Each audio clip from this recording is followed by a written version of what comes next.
मुरादाबाद में काट विधानसभा के दरियापुर गांव पहुंचे पूर्व राज्यसभा सांसद व बीजेपी के राष्ट्रीय प्रवक्ता जफर इस्लाम से अमृत विचार ने खास बातचीत की है। दरअसल पूर्व राज्यसभा सांसद जफर इस्लाम ने सांसद आदर्श ग्राम योजना के तहत 2 साल पहले दरियापुर गांव को गोद लिया था। इस क्रम में उन्होंने कई बार गांव का भ्रमण किया और स्थानीय ग्रामीणों से समस्याओं की जानकारी ली। इसके बाद जल्द ही इलाके की समस्याओं के समाधान का वादा किया था, जिसके बाद आज फिर पूर्व राज्यसभा सांसद जफर इस्लाम दरियापुर पहुंचे, जहां उन्होंने ग्रामीणों की एक सभा को संबोधित किया। इस दौरान पूर्व राज्यसभा सांसद ने कहा कि जल्द ही इलाके में मेडिकल कॉलेज, स्कूल और स्वास्थ्य केंद्र खोले जाएंगे। आगे बताया कि बहुत जल्द इलाके के लोगों की समस्याओं को दूर किया जाएगा।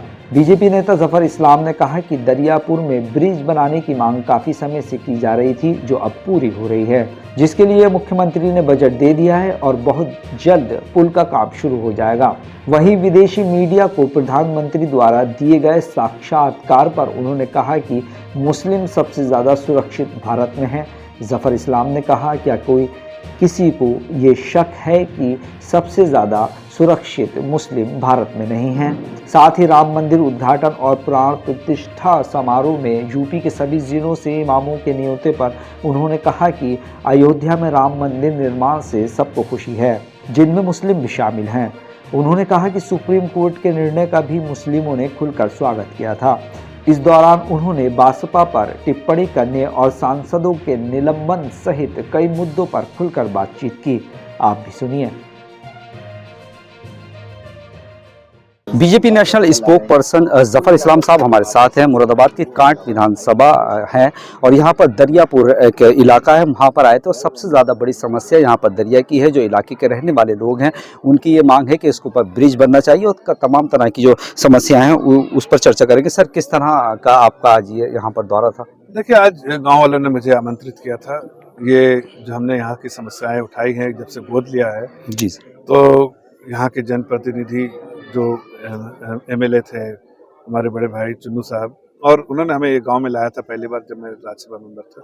हमने उसको गांव में गोद लिया था। बहुत सारे जो यहाँ की सुविधाओं के लिए हमने अपने जो संसद निधि से पैसा खर्च करके यहाँ पर वो सब काम करवाया था।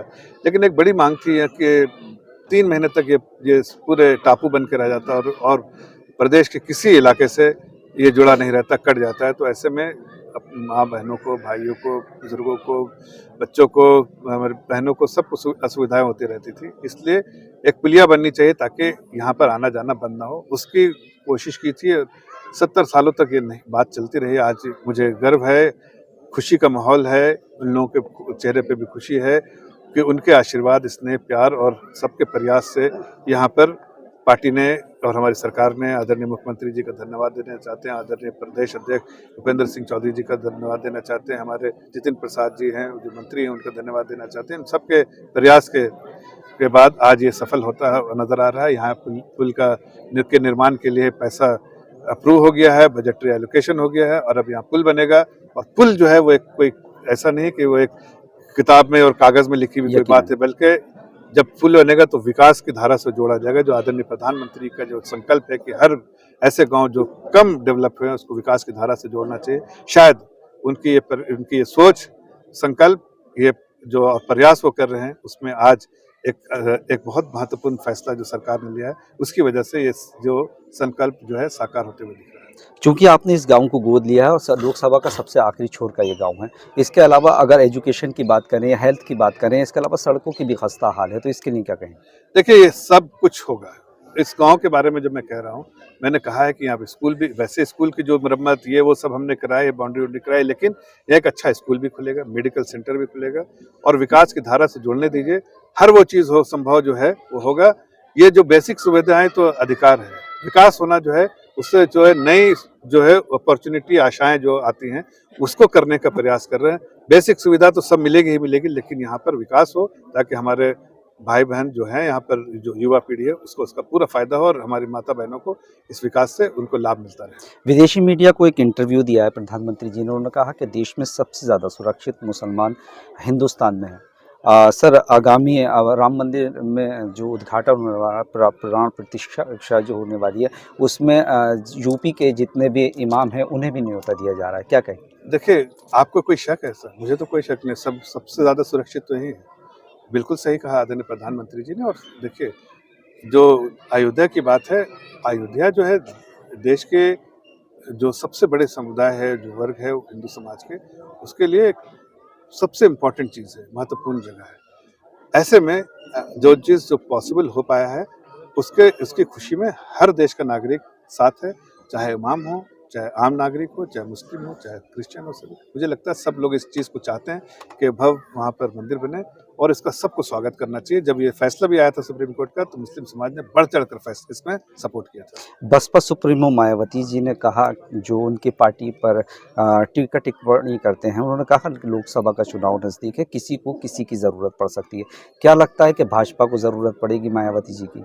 अब देखिए, मुझे मालूम नहीं, ये सब जो है लीडरशिप डिसाइड करती है कि कौन कहाँ जाएगा। उनका अपना निजी ये स्टेटमेंट है, उस पे मेरा टीका टिप्पणी करना सही नहीं होगा। लेकिन इतना ज़रूर है कि भारतीय जनता पार्टी, कोई भी वहाँ पर गठबंधन हो, ठगबंधन हो, उससे कोई फर्क नहीं पड़ता। भारतीय जनता पार्टी अपने बलबूते पर, अपने काम करने के बलबूते पर और जनता का आशीर्वाद से, जो बार बार आशीर्वाद देती है आदरणीय प्रधानमंत्री जी को, आदरणीय मुख्यमंत्री जी को, हमारी कोशिश है कि 80 की 80 सीटें जीते। सांसदों के निलंबन पर भी मायावती जी ने कहा कि ये दुर्भाग्यपूर्ण है, इस तरह का जो कार्रवाई है नहीं होनी चाहिए। मैं तो सिर्फ इतना लोगों को कहूँगा जो कहते हैं, इस पे क्रिटिकल होते हैं और क्रिटिक्स बन जाते हैं, उनको या कोई ऐसी बातें कहते हैं, तो पहले जाके उनके कंडक्ट को देखना चाहिए कि क्या सांसदों का यही काम है कि प्लाकार्ड लेना, मिमिक्री करना या डिसरप्ट करना। सांसदों का काम है कि चर्चा करना और महत्वपूर्ण चर्चा करके महत्वपूर्ण बिल पास करना, ताकि लोगों को उसके जो फायदे हो वो लोगों तक पहुंचा पाए। सांसद किस लिए है? सांसद इसलिए कि अच्छे से अच्छे बिल आए उस लोगों की सुविधा के लिए, उस पर चर्चा होनी चाहिए। सबको अगर कोई ऐसी चीज़ें जो सरकार लेकर आई जिसमें अमेंडमेंट की ज़रूरत है, तो विपक्ष इस पर बात करता है, उसके बाद अमेंडमेंट भी होता है। उसकी कोशिश करनी चाहिए, उसके लिए प्रयास करना चाहिए, ताकि एक ऐसा बिल पास हो, जो एक लेजिस्लेशन जब बने तो बिल्कुल सीधे सीधे आम जनता को फायदा हो। मेरा एक आखिरी सवाल, लोकसभा चुनाव नज़दीक है, विधानसभा की अगर बात करें तो 6 सीटों में 1 सीट आपके पास थी, लोकसभा भी आप हार गए, तो इस बार क्या लगता है आपको, अगर पार्टी आपको खास तौर से मौका देती, क्योंकि काफ़ी टाइम से आप मुरादाबाद में हैं, क्या कहेंगे सर इस पर? देखिए, टिकट जो है ये फैसला जो है लीडरशिप लेती है और सेंट्रल इलेक्शन कमेटी जो है वो लेती है। इस पे मेरे ख्याल से कोई टिकट टिप्पणी मुझे नहीं करनी चाहिए, इसलिए कि मेरा काम यहाँ पर टिकट के लिए नहीं, बल्कि जो पार्टी के आदेश अनुसार मैं यहाँ पर आया हूँ, और यहाँ पर सिर्फ जन सेवा का काम जो है वो करना है हमारे लिए, हमारा लक्ष्य है।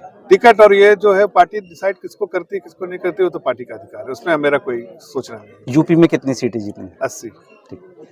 तो देखा आपने कि ज़फ़र इस्लाम साहब ने अमृत विचार से ख़ास बातचीत की और तमाम तरह के सवाल जो थे उसके जवाब भी दिए। अमृत विचार से अब्दुल वाजिद।